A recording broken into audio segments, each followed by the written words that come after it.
अब नल और नील में ऐसी श्रद्धा बन गई, वो उन सत्संग में आने वाले रोगियों का, अंधे लूले लंगड़ों की बहुत सेवा किया करते थे। वो क्या करते थे कि उन वृद्धों के, बीमारों के कपड़े धोने लग गए, उनके बर्तन साफ करते थे, क्योंकि समागम ऐसा स्थायी था। वो अब उसमें ऐसी व्यवस्था होती थी, अपने अपने कटोरा गिलास या थाली साथ ले जाते थे, कटोरे। तो उनके कपड़े ले जाते, बर्तन धोने के लिए नदी पर चले जाते, दोनों सादे से, क्योंकि पीड़ा के कारण उनका दिमाग सेट नहीं रहा था, कुछ डिस्टर्ब सा हो गया था, इस कारण के वो कुछ भोले से थे, सादे से दिमाग के थे, ज़्यादा चतुर नहीं थे। वो क्या करते थे कि उन कपड़ों को भिगो कर नहर के किनारे पर रख देते, बर्तनों को भी भिगो कर रख देते कि थोड़ी देर में इनका मैल गल जाएगा, धो लेंगे। इतने में बैठकर जो सत्संग में सुनी हुई चर्चा, गुरुदेव के उपदेश को सुनकर एक दूसरे से चर्चा करते थे दोनों भाई, और अपने दुखों को याद करते थे। देख भाई, हम तो के सुना करते थे कि रोग कटे को नहीं, साधना करने से कोई दुख दूर नहीं होगा, और देखो भगवान आए हैं, लोग समझते नहीं। इस तरह की बातों में वो लीन हो जाते थे। उधर से पानी की लहरों में कोई किसी का कोई कुर्ता बह कपड़ा बह गया, कोई पजामा, किसी का कुर्ता, कोई कटोरा, किसी का गिलास, उनको ध्यान नहीं होता था। वो जो भी वो कपड़े सामान वो ले गए थे, शेष बचा हुआ धो धा के वापस आ जाते। अब वो वहाँ रख देते, ले भाई अपने अपने छांट लो। अब किसी का गिलास नहीं, किसी की थाली को ना, किसी की किसी का तो धोती नहीं है, तो किसी का कुर्ता नहीं, किसी का कच्छा नहीं। तो वो कहने लगे भाई नल नील हमारी ये वस्तु नहीं। वो कहने लगे भाई हम तो इतनी ये लेकर गए थे, सारी धो लाए। तो दूसरे जो और सेवक जाते थे वो बताते थे भाई ये क्या करते हैं, ये तो बेका कपड़ा ना, बड़ा भगवान पता नहीं क्या बतलाऊं हम बैठ के एक तरफ, और ये बह जाते होंगे पानी में, इनको ध्यान नहीं है। 2-4 बार ऐसा हुआ तो उन भक्तों ने जो दुख, जिनके बर्तन कपड़े धोया करते थे, हाथ जोड़ के प्रार्थना करती, नल नील भाई तुम हमारे बर्तन मत साफ करो, हम तो दुखी सुखी अपने आप पर धो डालेंगे। तुम ले जाते हो 4 चीज़, लाओ हो 2 उल्टी, बताओ अब कहाँ जाएंगे, कहाँ से लाएंगे हम। फिर वो रोने लग जाते थे, भाई जी अब के गलती नहीं करेंगे, हमें ध्यान नहीं रहा, अब ध्यान करेंगे। फिर भी ऐसे होता रहा।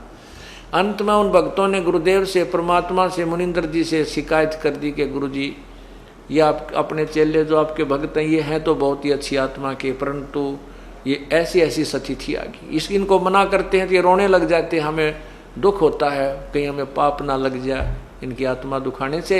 आप आदेश दे दो गुरु जी, हमारे कपड़े ना धोएं, हमारे बर्तन ना साफ करें, हम आप धो लें।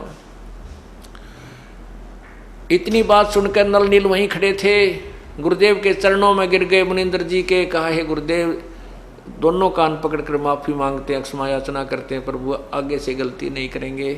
हे प्रभु हम बहुत दुखी थे, आपकी कृपा से हमारे दुख दूर हुए हैं। हे परमात्मा हमसे सेवा छीन लोगे तो हम फिर दुखी हो जाएंगे। उनको ये डर था, और डर बिना भक्ति बने नहीं, डर बिना कोई भी काम है भय के बिना नहीं बन सकता। इस प्रकार उन गुरु जी के चरणों में हाथ जोड़ के विनय की, प्रभु हमारी सेवा ना छीनना दाता, आगे से ध्यान रखेंगे। वो दूसरे कहते हैं महाराज जी ये तो आई बार यही कहते हैं, इनके बस की बात नहीं है, जाते भूल जाते हैं और हमारे बहुत नुकसान होता, हमने कई दिन यहाँ ठहरना है। तब प्रभु ने कहा कि बेटा आप खूब सेवा करो नल नील, आज तुम्हें आशीर्वाद दे देता हूँ कि तुम्हारे हाथ से पत्थर भी नहीं डूबेंगे जल के अंदर। उस दिन के बाद उनसे कोई कपड़ा या गिलास नहीं डूबा, और उनके हाथ में यह शक्ति प्रभु कबीर अर्थात मुनिंदर जी की दी हुई प्राप्त हुई। सत साहिब। शेष आपको रात्रि में सुनाएंगे।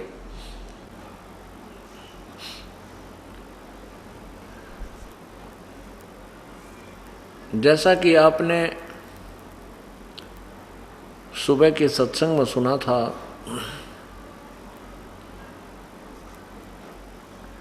कि नल और नील को वो शक्ति कैसे प्राप्त हुई जिससे उनके हाथों से जल के ऊपर भारी से भारी वस्तु अर्थात पत्थर भी तैर जाते थे।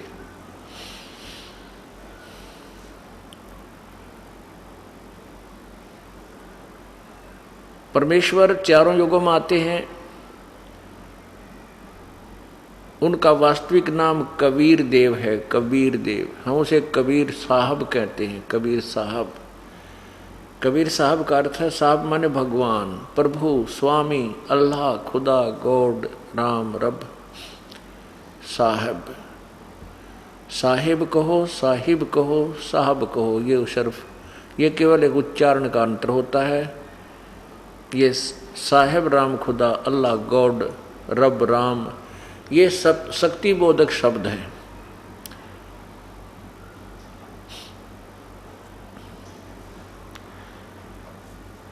आप सुन रहे हैं परमात्मा की, उस पूर्ण परमात्मा की महिमा। वो त्रेता युग में आए थे। किस नाम से आए थे? मुनिंद्र ऋषि के नाम से। नल नील को शरण में लेने के उपरांत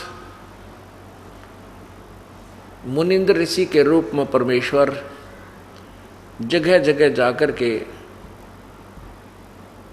अपने प्रवचन किया करते थे, अपने तत्व ज्ञान का प्रचार करते थे।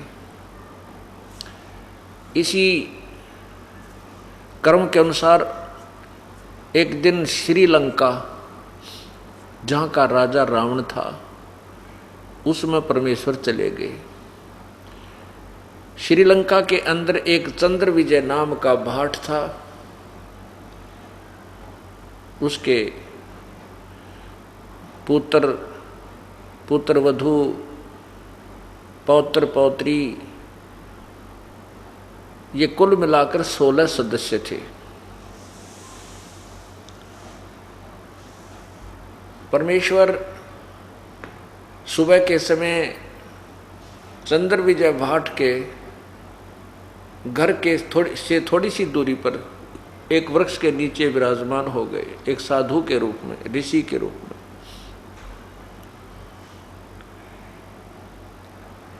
चंद्र विजय भाट सुबह सुबह फ्रेश होने के लिए गया था। जब वो आ रहा था, उसने देखा कि एक महापुरुष एक वृक्ष के नीचे विराजमान है। उन्होंने, चंद्र विजय ने मुनिंदर जी परमेश्वर के चरण छुए और प्रार्थना की कि हे ऋषिवर, आपके दास का ये मकान बिल्कुल साथ में है, एक बार चरण रखिए, हमारे घर को अपने श्री कमलों से, श्री चरण कमलों से पवित्र कीजिए। परमात्मा तो गए इसी उद्देश्य से थे। उन्होंने कहा, अच्छा भाई, कहाँ है तेरा मकान? कि ये साथ वाला ही है। परमात्मा ने वहाँ प्रवेश किया। 2, 3, 4 दिन तक वहाँ रहे, अपने तत्व ज्ञान का प्रचार किया। श्रीलंका का राजा रावण था।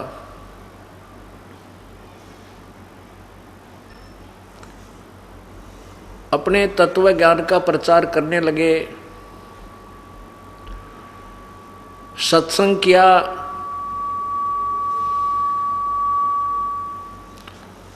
चंद्र विजय ने बहुत ध्यानपूर्वक परमात्मा की वाणी को सुना।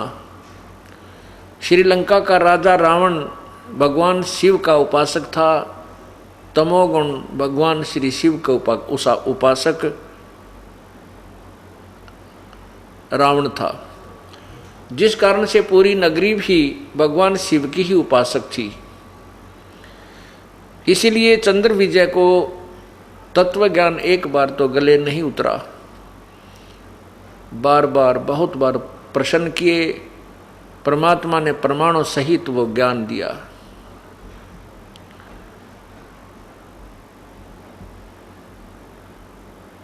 चंद्र विजय को ये बात समझ में आ गई कि जो साधना हम कर रहे हैं ये बिल्कुल व्यर्थ है।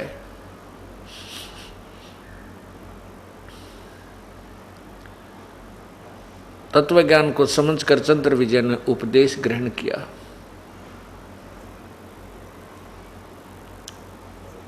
फिर परमात्मा वहां से चलकर अन्य स्थानों पर चले गए। चलते समय चंद्र विजय ने कहा था, हे ऋषिवर, हे गुरुदेव, अपने दास को संभालते रहिएगा। आप आते रहोगे तो मेरे हृदय में आपका ज्ञान रुका रहेगा, अन्यथा ये पूरी नगरी ही आन उपासक है, अन्य देवता की उपासक है, और कहीं तेरा बच्चा विचलित ना हो जा। इस दृष्टिकोण से परमात्मा आते रहते थे। दूसरी बार जब परमेश्वर श्रीलंका में पहुंचे तो चंद्र विजय ने अपने सभी परिवार के सदस्यों को लाइन में ला दिया, उनको समझाया वो तत्व ज्ञान जो परमेश्वर से सुना था। दूसरी बार जब परमेश्वर यानी मुनिंदर जी श्रीलंका में चंद्र विजय भाट के घर पर गए तो सभी 16 के 16 सदस्यों ने उपदेश ले लिया।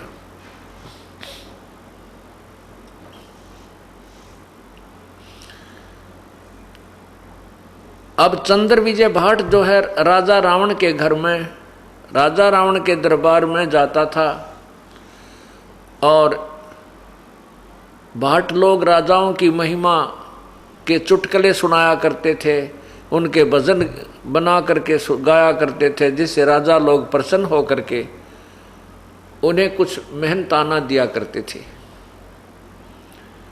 इसी प्रकार चंद्र विजय की पत्नी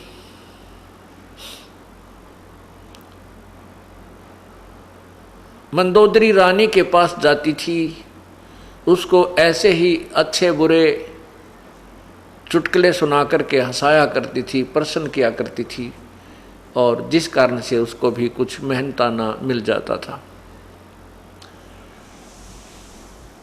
अब परमात्मा दूसरी बार फिर चंद्र विजय के घर लगभग 1 हफ्ता रुके।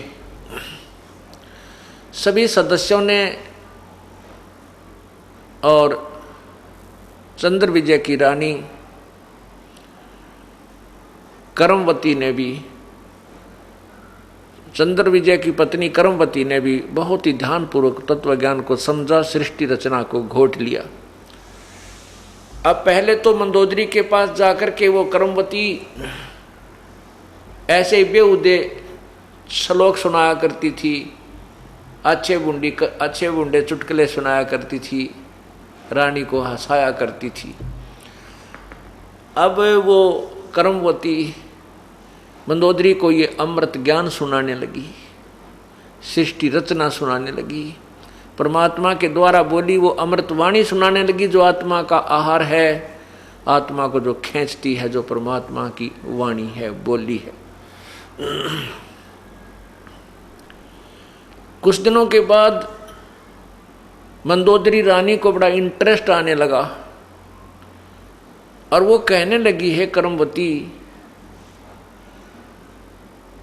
ऐसा निर्मल ज्ञान, ये ऐसी बढ़िया बातें तेरे अंदर कहाँ से भर गई? तू तो निरा गंध भरे फिरे थी, शुभ बोलना तो तेरे को जो है ना कभी गंवारा नहीं हुआ, और ये अमृत ज्ञान तुझे कहाँ से प्राप्त हुआ?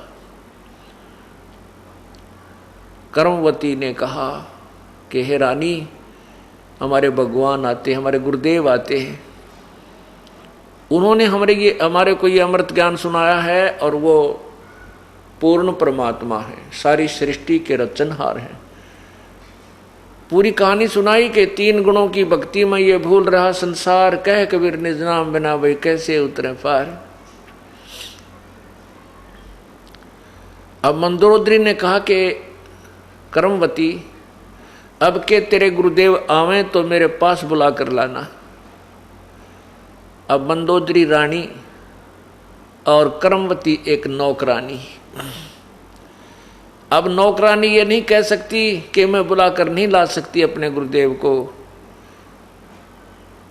सत्संगियों यानी उपदेशी का बोलना भी विधिवत होता है, उसका बैठना भी शिष्टाचार से होता है, चलना फिरना भी उसका एक शिष्टाचार से होता है। ज्ञान को सुनकर के करमवती ने कहा कि आपकी आज्ञा सिरोधार्य है रानी, परंतु मेरी एक अर्ज है। कहते हैं संत को बुलाना नहीं चाहिए, संत के पास स्वयं जाना चाहिए। वैसे जो आप आज्ञा दोगी मुझे शिरोधार्य है और आपकी आज्ञा का पालन करूंगी, अपने गुरुदेव से मैं अर्ज कर दूंगी। हमने सुना है कि संत को बुलाना नहीं चाहिए, स्वयं उनके चरणों में जाना चाहिए। यदि मैं कह भी दूंगी कि हे गुरुदेव मेरी नौकरी का सवाल है, एक बार आप हमारी रानी के यहाँ चलिए, और वो आ भी जाएंगे, और यदि हृदय से नहीं आपको आशीर्वाद देंगे, वो ये मान सकते हैं कि रानी होकर के हमें बुला रही है, तो रानी यहाँ आना उनका आपके लिए लाभदायक नहीं होगा। मंदोदरी बहुत पुण्यात्मा थी, वो समझ गई तुरंत, उसने अभिमान नहीं किया। कहने लगी कि कर्मवती तू ठीक कह रही है, अब के तेरे गुरुदेवा में मुझे संदेशा भेज दिए, मुझे बता के जाना, मैं आपके गुरुदेव के दर्शन आपकी झोपड़ी पा के करूंगी, आपके घर पे आके करूंगी। परमात्मा फिर पहुंच गए, क्योंकि अपने बाग को लगा करके माली संभालता रहता है, अपने बूटे को लगा करके संभालता रहता है। जैसे ये सत्संग हो रहा है, ये परमात्मा के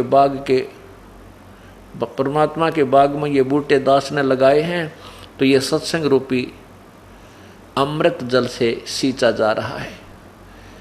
ये धीरे धीरे पेड़ हो जाएंगे और बहुत दृढ़ हो जाएंगे। वैसे तो हो चुके हैं, क्योंकि इतना भयंकर तूफान आया था ये 12 जुलाई 2006 को, लेकिन हमारा कोई भी पेड़ टस से मस नहीं हुआ। परमात्मा का बाग ज्यों का त्यों दृढ़ रहा। इसलिए सत्संग में बुला बुलाकर आपको सिंचाई की जाती है, आपको दृढ़ किया जाता है। सारी पृथ्वी एक तरफ होगी, एक दिन परमात्मा के बच्चे एक तरफ होंगे, इनको कोई टस से मस नहीं कर सकेगा, क्योंकि ये ज्ञान ऐसा है। इसी प्रकार मंदोदरी ने जब पता चला, कबीर परमात्मा मुनिंदर जी फिर पहुंच गए श्रीलंका में, क्योंकि अपने बूटों को जो पौधे लगाए हैं अर्थात जो शिष्य बनाए हैं उनको संभालते रहते हैं।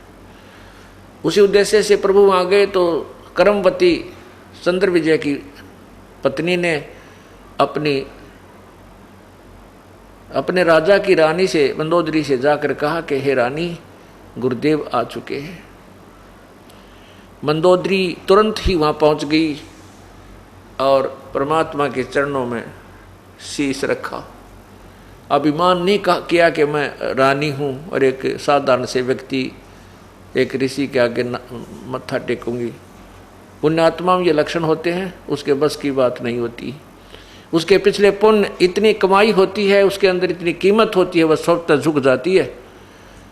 जैसे भक्तिहीन प्राणी होते हैं जिनके पूर्व जन्म की कोई भक्ति नहीं होती, या इस जन्म में भी उसने कोई ऐसी क्रिया नहीं प्राप्त हुई जिससे उसमें भक्ति धन प्राप्त हो, उसे भक्ति धन इकट्ठा हो, अर्थात उसकी कोई भक्ति बन रही हो, तो वो व्यक्ति आकड़ नहीं पाड़ा करे,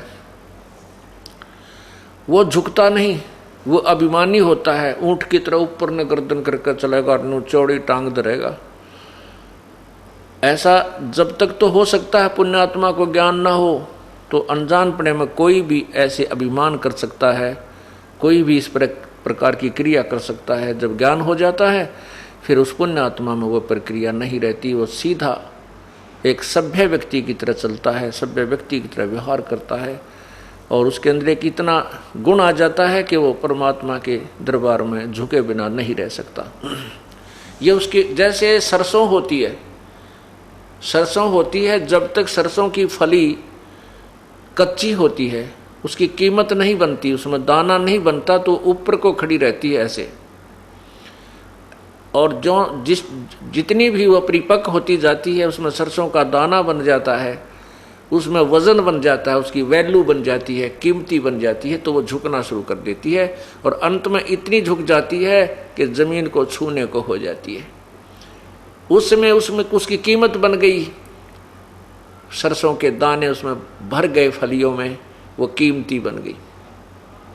और जब तक वो कच्ची थी उसमें वह ना किसी कर्म की नहीं थी, ना उसका खल बने ना तेल बने, तब तक वो यूँ आकड़ पाड़ रही थी, ऊपर ने ऐसे खड़ी थी। जितनी कीमत होती चली गई उतनी ही वो झुकती चली गई। ठीक इसी प्रकार जो पुण्यात्मा पूर्व जन्म की कमाई से परिपक्व भरे हुए हैं, कुछ शेष रह गई थी वो उसमें पार ना हुए, अब सत्संग में आते हैं तो वो झुके बिना रह ही नहीं सकते।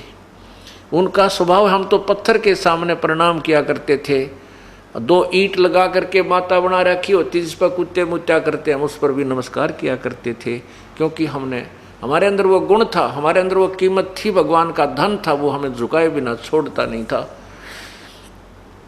और अब तो हमें रास्ता ही अकॉर्डिंग टू शास्त्र मिल गया। अब तो झुकन की बात छोड़, कोई नाट गर्दन मांगे तो भी सहर्ष स्वीकार दे देंगे परमात्मा, कभी ले लीजिए। पुण्यात्माओं के अंदर ये गुण होता है। मंदोदरी पूर्व जन्म की भक्ति से युक्त थी, इसलिए उसको उसी सौभाग्यवश उसको संत के दर्शन हुए, परमात्मा के दर्शन हुए, और जाते ही चरणों में मत्था टेक दिया। परमात्मा ने शीश पर हाथ रखा कि कहा, आओ महारानी, यहाँ दास के पास कैसे आना होगा, हो गया। मंदोदरी ने कहा, नहीं, मैं आपकी बच्ची हूँ, मैं आपके बच्ची हूँ, और हे प्रभु मैं आप का ज्ञान सुनना चाहती हूँ। प्रभु ने 10-20 मिनट आध घंटा उसको सत्संग दिया। पुण्यात्मा थी, क्योंकि पहले वो कर्मवती से बहुत कुछ सुन चुकी थी, और फिर सामने परमात्मा बैठे। पुण्यात्मा चूकते नहीं, फिर तुरंत ग्रहण कर देते हैं। मंदोदरी ने उपदेश ले लिया।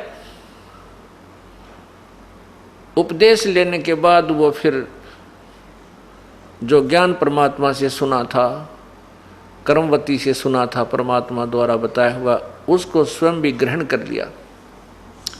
इस तत्व ज्ञान के अंदर एक और खासियत है कि जिस समय प्राणी स्वयं इस ज्ञान से पूर्ण परिचित हो जाता है, फिर उसके अंदर एक ऐसी प्रेरणा बनती है कि भाई को भी बता दूं, बहन को भी बता दूं, रिश्तेदार को भी बता दूं, कोई मिला दोस्त मित्र उसको भी सुना दूं, सहेली को भी सुना दूं, इसका भी कल्याण हो जाए।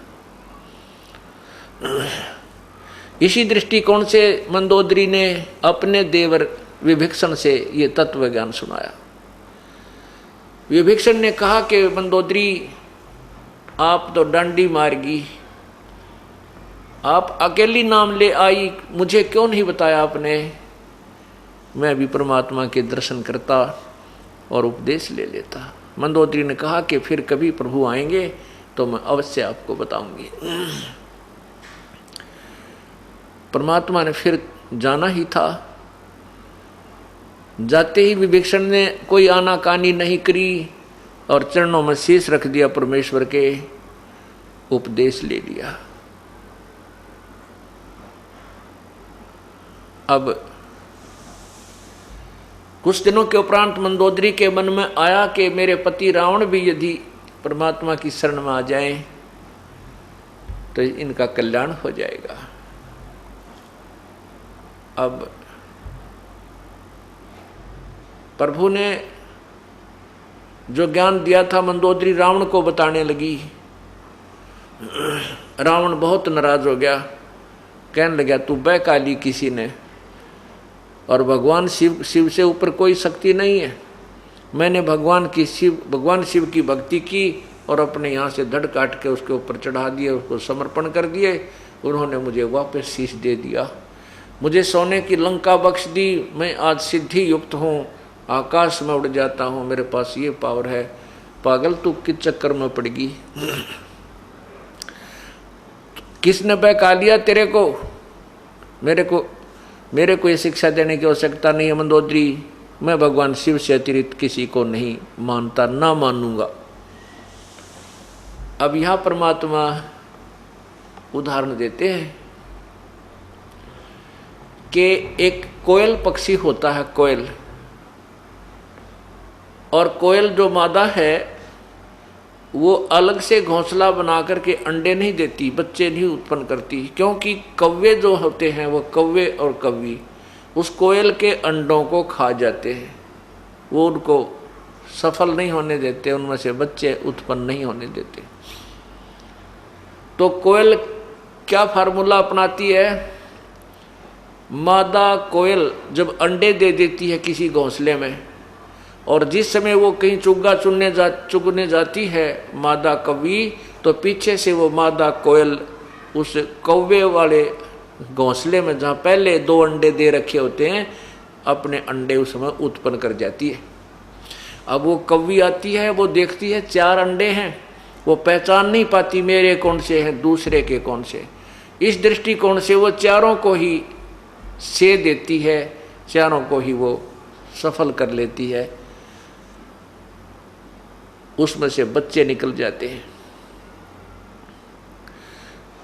जब वो बच्चे बनते हैं तो एक जैसा कलर होता है, एक जैसी उनकी क्रिया होती है, उनमें कोई पहचान नहीं कर सकता ये कौन सा कौवे का है कौन सा कोयल का।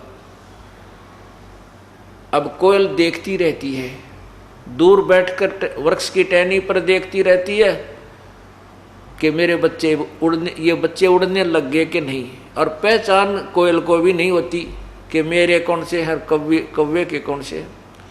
और पहचान हो जाए तो वो उनको ले नहीं सकती, क्योंकि वो उस कौवे के साथ घुल मिल चुके हैं। तो क्या फार्मूला अपनाती है? दूर पेड़ पर बैठकर वो कुहू कुहू की आवाज़ लगाती है। जो कोयल के बच्चे होते हैं वो ऐसे देखते हैं वो, क्योंकि जब वो उड़ने लग जाते हैं देख लेती है कि दूर तक उड़कर चले जाते हैं, फिर वापस आ जाते हैं, उस समय वो कुहू कुहू की आवाज़ लगाती है दूर पेड़ पर बैठकर। अब वो कोयल वाले दोनों बच्चे ऐसे चारों तरफ नज़र घुमाते हैं कि ये आवाज़ कहाँ से आई। फिर वो उड़कर उस आवाज़ की तरफ चल पड़ते हैं। उधर से कौवी देखती है कि तेरे बच्चे गए, वो उनके पीछे दौड़ती है।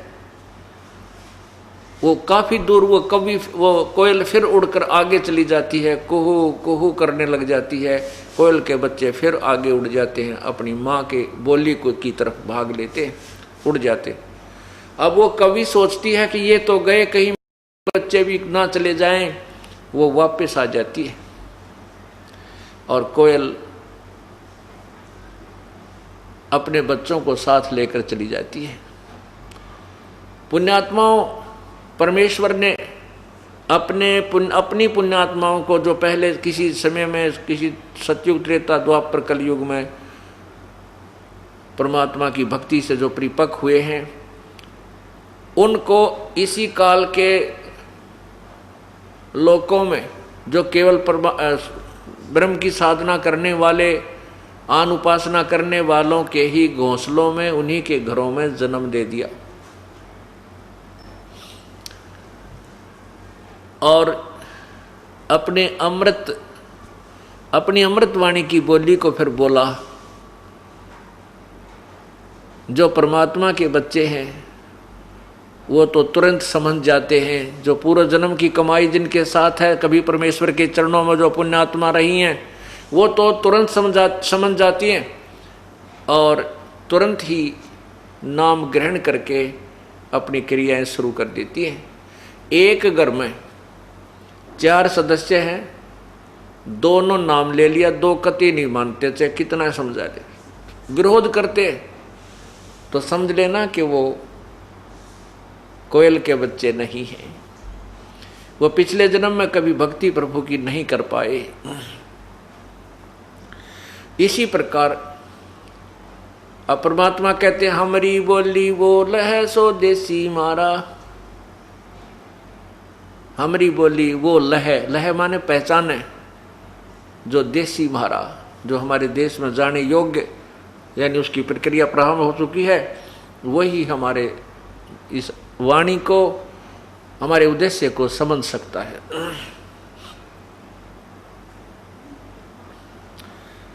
अब रावण नहीं माना।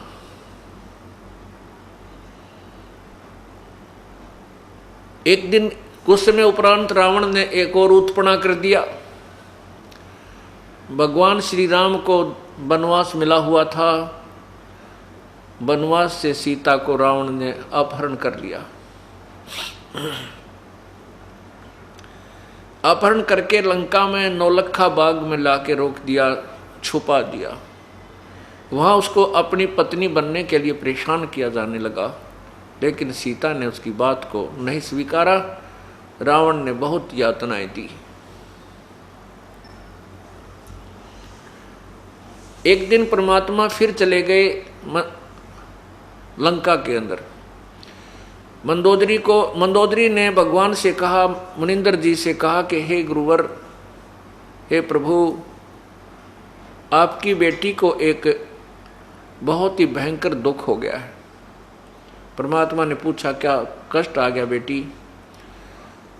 मंदोदरी ने कहा कि मेरा पति किसी औरत को उठा लाया है और उसको नौलखा बाग में बंद कर रखा है।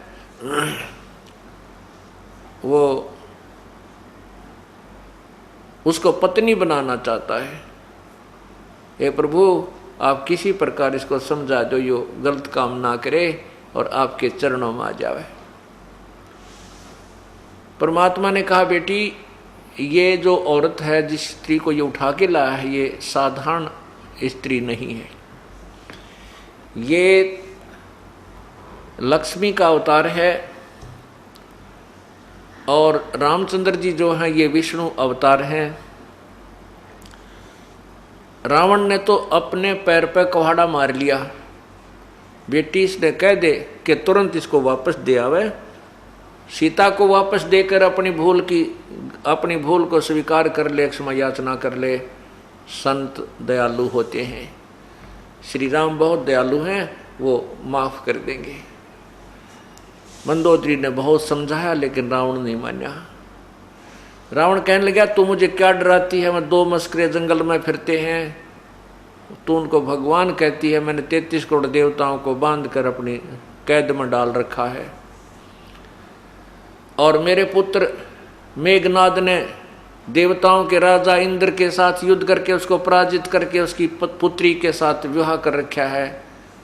एक कायर औरत तो मुझे क्या शिक्षा देती है? इन 2 जंगली लोगों से मुझे डराती है, इनको भगवान बताती है। मैं इस सीता को वापस नहीं दूंगा।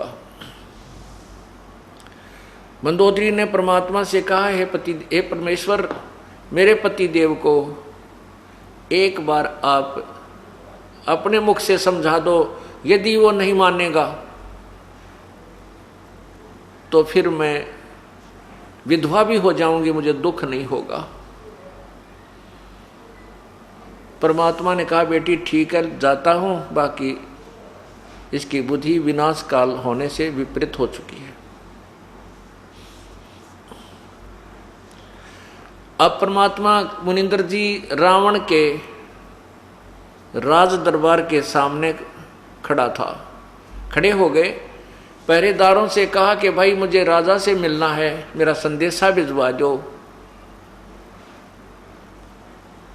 पहरेदार कहने लगे, ऋषि जी हमसे नाराज मत होना, हमारे राजा का दरबार लगा हुआ है, कोई सीक्रेट मीटिंग चल रही है। इस समय अंदर का संदेशा बाहर तो आ सकता है, बाहर का संदेशा लेकर दूत अंदर नहीं जा सकता। परमात्मा वहां से अंतर्ध्यान हुए और रावण के दरबार में, जो रावण ऊंची स्टेज पर विराजमान था, उसके सामने जाके प्रकट हो गए। रावण ने देखा कि ये व्यक्ति कैसे आ गया, ये ऋषि कैसे आ गया इस राज दरबार में, इसी सीक्रेट मीटिंग चल रही थी। किसने आने दिया? उन पहरेदारों को बुलाओ और उनकी गर्दन को कलम कर दो। बड़ा क्रोधी था रावण, क्योंकि तमोगुण का उपासक था, भगवान शंकर का उपासक था। परमात्मा ने कहा कि रावण, आपके पहरेदारों ने मुझे मना कर दिया था, उन्होंने बाहर से लॉक लगा रखा है, अंदर आने का कोई रास्ता नहीं है। रावण ने पूछा, फिर आप कैसे आए?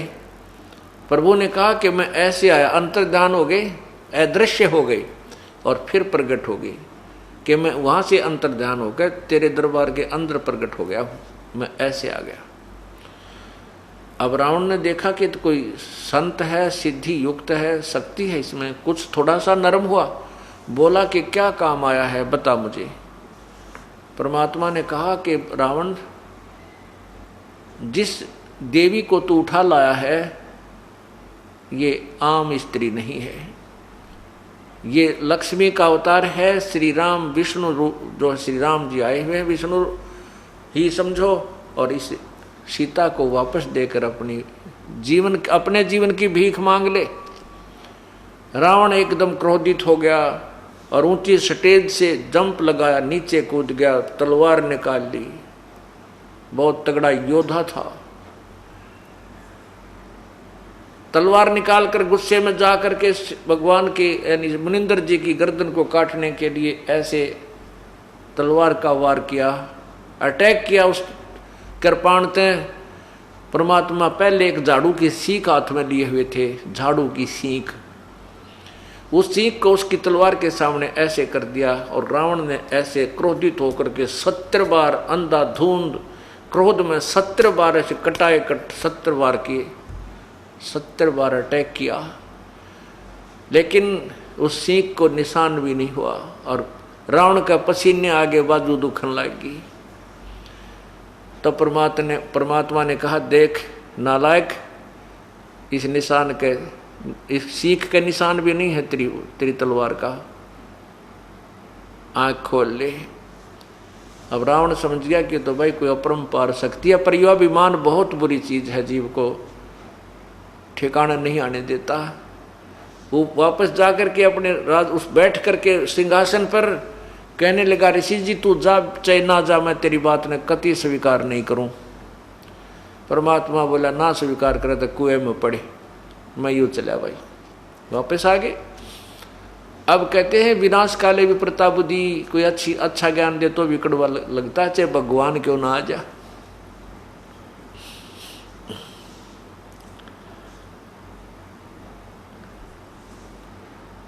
अब परमात्मा ने आकर कहा, बेटी मैंने तो जो कहना था कह दिया, लेकिन ये मानने को तैयार नहीं है। अब इसके बाद मैं भी इसको कोई सलाह राय नहीं दूंगा। मंदोदरी कहने लगी, हे गुरुदेव अब मैं निश्चिंत होगी, अब यो मरो चाहे जीवो, मेरा जो फर्ज था पत्नी रूप में मैंने इसका अन्न खाया है, इसके साथ रही हूँ, मेरा फर्ज बना था कि मैं इसको कोई अंतिम सांस तक इसके जीवन की भीख मांगूं। अब ये नहीं मानता है तो प्रभु यूं मर जाएगा, मुझे कति मुझे दुख नहीं होगा। उस समय जब ये मीटिंग चल रही थी, प्रभु वहां प्रकट हुए, विभीषण भी विद्यमान थे।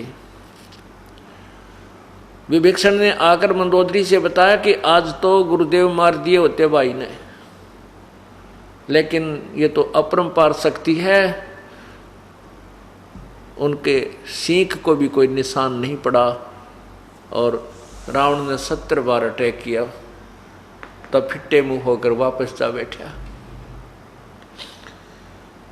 विभीषण भी बहुत समझाता था रावण को कि भाई जो साधना आप कर रहे हो भगवान श्री शंकर भगवान की, ये पूर्ण नहीं है। मुनिंदर जी पूर्ण परमात्मा हैं, इन गुरुदेव से आप उपदेश ले लीजिए, लेकिन रावण ने नहीं मानी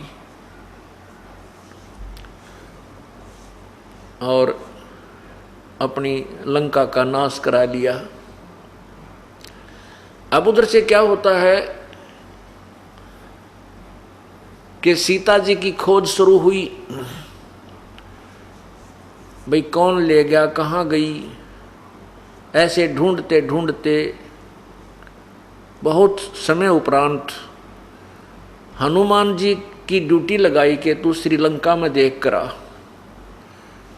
हनुमान जी लंका में गए तो भगवान श्री राम ने अपनी एक रिंग दे दी सोने की, यानी अंगूठी छाप दे दी कि ये अंगूठी आप सीता को दिखाओगे तो सीता आपको मेरा अनुचर मानेगी, अन्यथा तेरे को रहस्य नहीं बताएगी।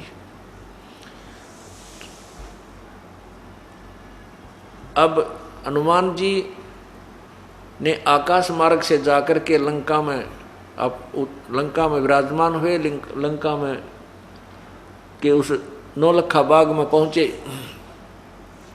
वहां एक छोटा सा रूप बना करके एक वृक्ष पर बैठ गए, जहां पर सीता जी विराजमान थी। छोटा सा रूप बनाकर ऊपर बैठ गए वृक्ष पे।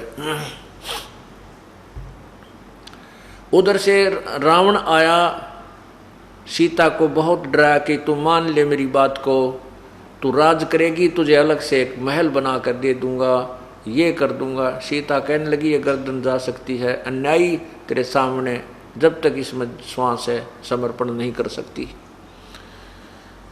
रावण को श्राप लगा हुआ था कि यदि तू किसी पराई स्त्री के साथ जोर जबरदस्ती करेगा उसी दिन तेरी मृत्यु हो जाएगी। इस डर से रावण आगे नहीं बढ़ पा रहा था। रावण के जाने के बाद रावण ने कहा कि अपनी नौकरानियों से कि इसको इतना परेशान कर दो कि समर्पण कर दे।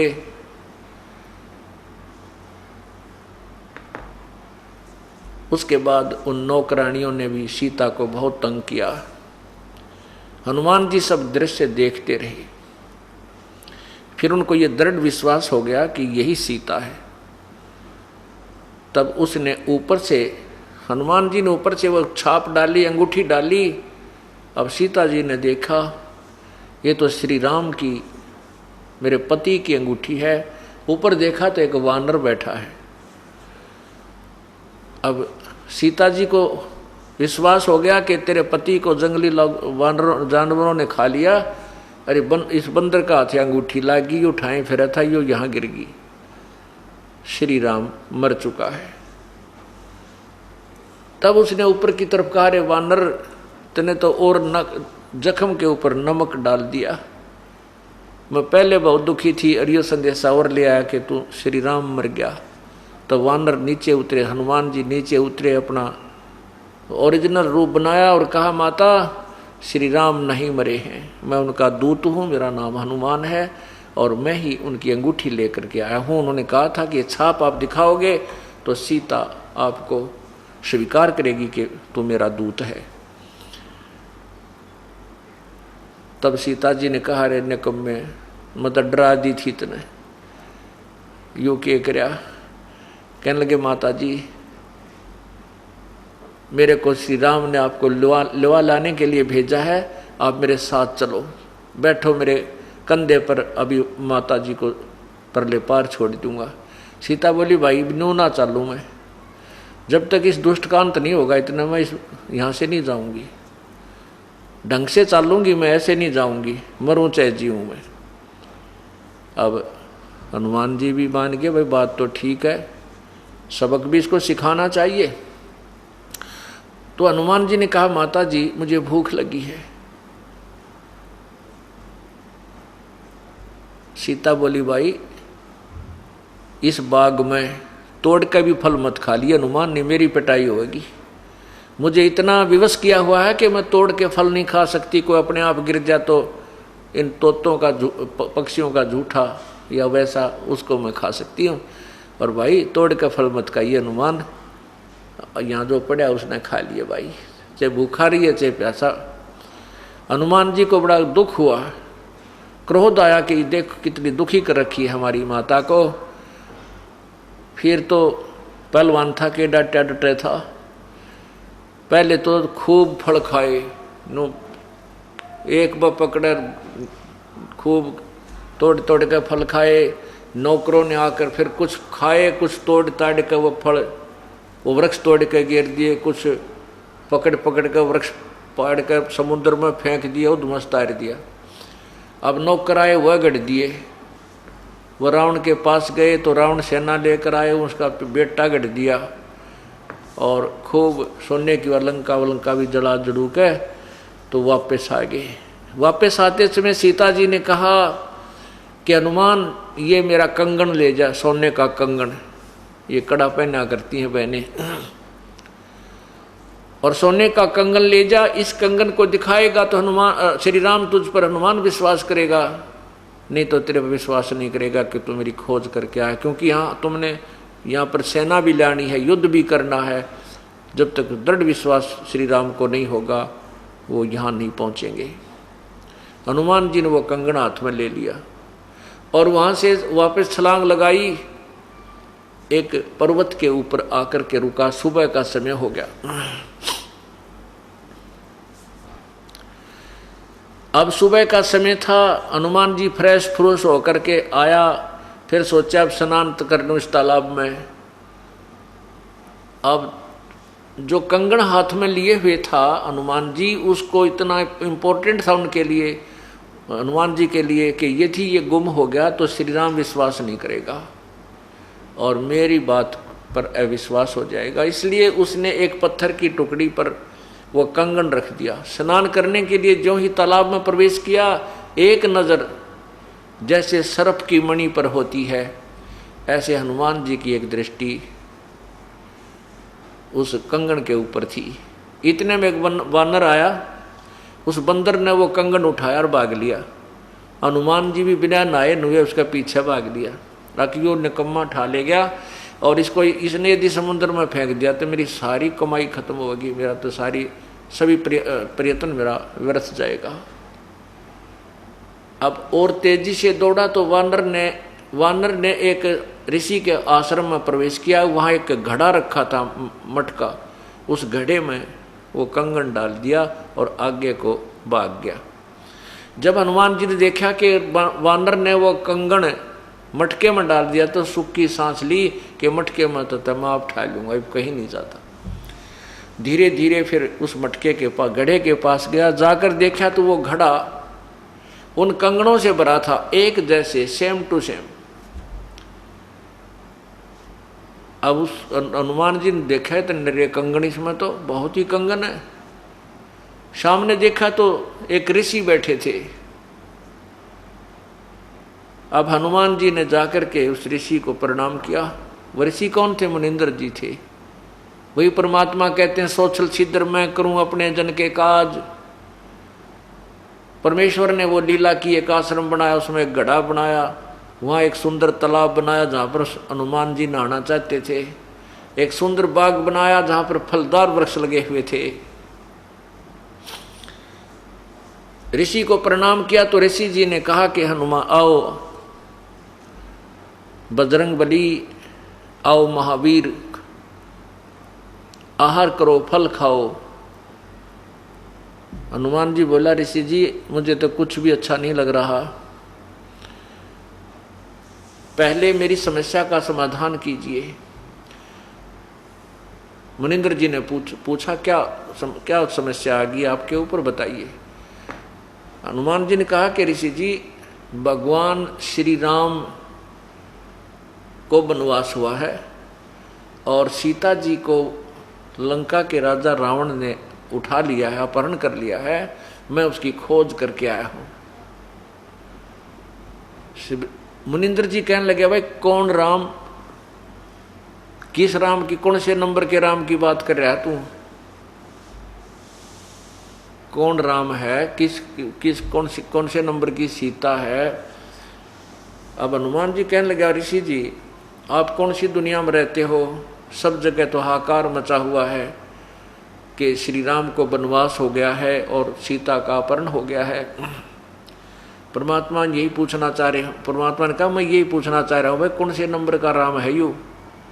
ऐसे ऐसे राम ना जाने कितने को बार आ लिए, तेरे जैसे हनुमान भी पता नहीं कितनी बार यहाँ आकर के ये खेल करके चले गए। हनुमान, वो वास्तविक राम का तो तुमने बेराय को ना। हनुमान जी कहने लगा, ऋषि जी मेरी समस्या का समाधान करो।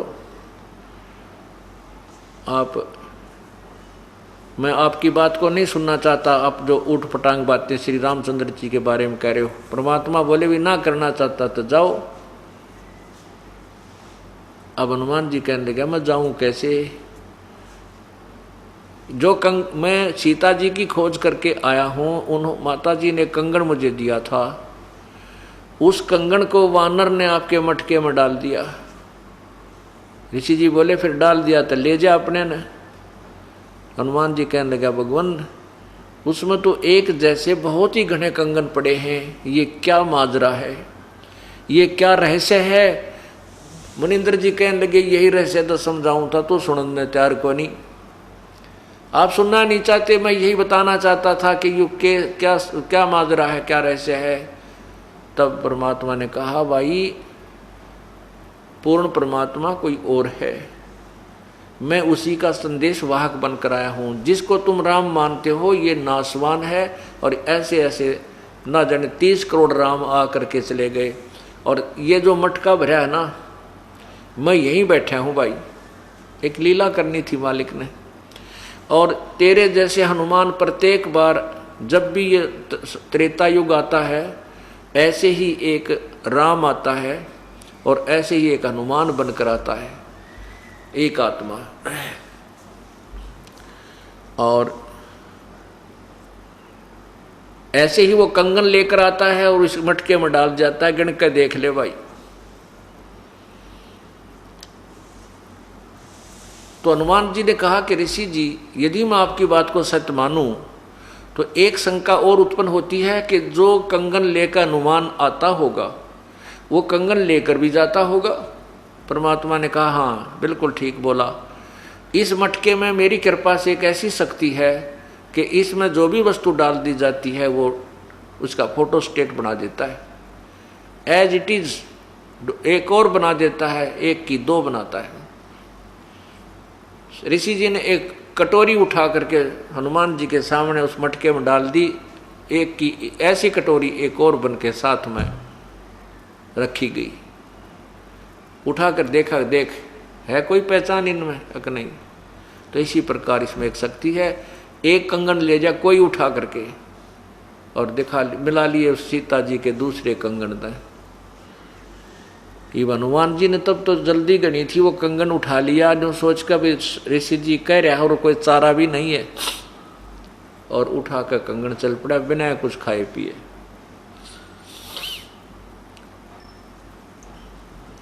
अब वो कंगन जाकर के श्री राम को दिखाया।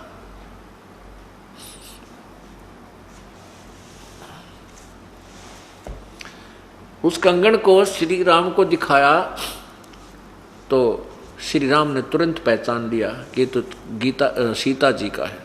तब हनुमान जी ने सुख की सांस ली, ये भगवान कंगन तो ठीक कप आ गया।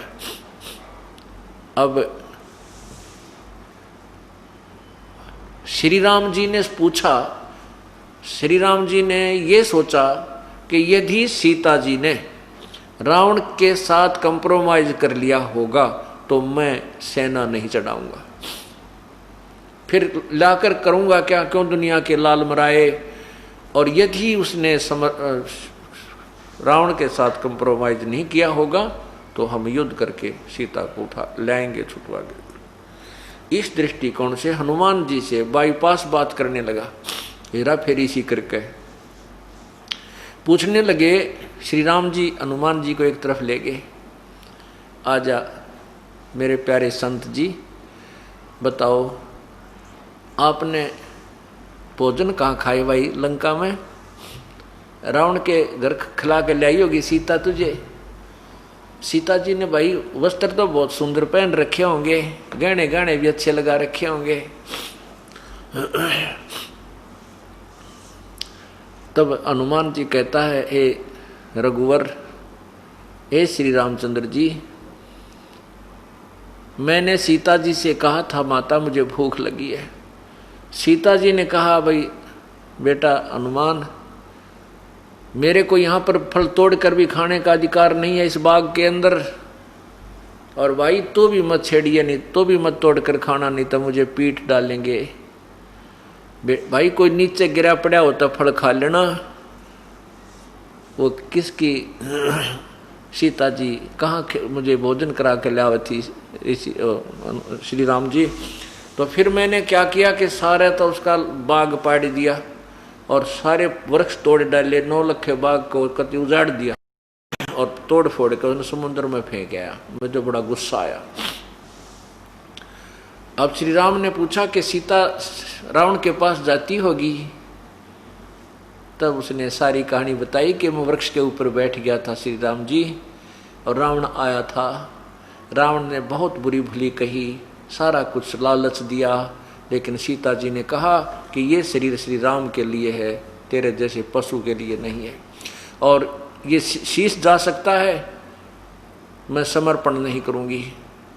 तब श्री राम ने हनुमान जी को सीने से लगाया कि वाह मेरे प्यारे संत ने मेरा पेटा भर दिया, मुझे विश्वास दृढ़ कर दिया, अब सेना तैयार करो और समुद्र पर पुल बनाने की तैयारी करो।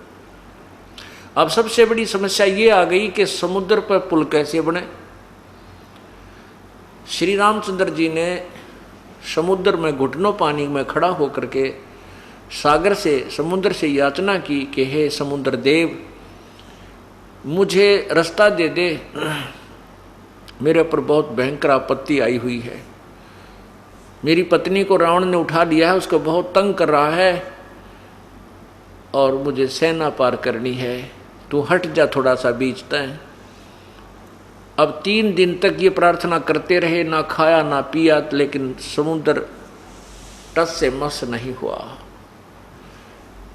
तब श्री राम ने कहा कि लक्ष्मण, ये लातों के भूत बातों से नहीं मानते, मेरा अग्नि बाण निकाल, इस समुद्र को जला देता हूँ। लक्ष्मण जी ने श्री राम को वो अग्नि बाण दिया और जो ही उन्हें प्रत्यंचा पर चढ़ा कर हमारा चलाना चाहा, उसमें से लपटें निकलने लगी अग्नि की। तभी समुद्र देव वहाँ प्रकट हुए ब्राह्मण रूप में और कहा, श्री राम जी ऐसा काम करो, सर्प भी मर जावे, लाठी भी ना टूटे। तब श्री राम ने कहा, भी ऐसी कौन सी विधि है?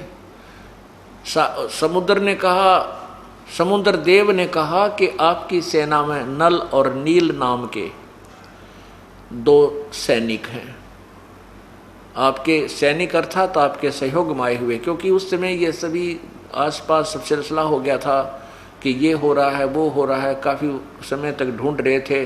ढूंढते ढूंढते जो भी जिससे मिलता कि ऐसी आपत्ति आ गई है राजा दशरथ के पुत्र पर, पहले तो वनवास, ऊपर से सीता का अपहरण, तो प्रत्येक को हमदर्दी हो जाती है और साधु संत भक्तों में ज़्यादा दया होती है। तो नल नील भी उनके गेले हो लिए और पहुंच गए वहीं पर लाठी ठाक है कि हम भी आपके साथ हैं। तो उस समय बहुत से लोग इकट्ठे हो गए थे, बहुत सी सुग्रीव की भी सेना थी, और यहाँ तक लिखा है कि भगवान शंकर के लोक से भी 18 करोड़ आत्माएं आकर के वहाँ पर किसी ने कोई रूप धारण कर लिया, किसी ने सैनिक का रूप धारण कर लिया, कोई लंगूर बंदर बन गया, बहुत घनी सेना हो गई थी। तो नल नील भी वहाँ पर थे। तो श्री राम ने नल नील को बुलाया। अब नल नील से पूछा, क्यों भी तुम्हारे अंदर कोई ऐसी शक्ति है तुम्हारे पास? अब उस दिन पुण्यात्मा ये ध्यान से सुनना, ये जीव मार कहाँ खाता है।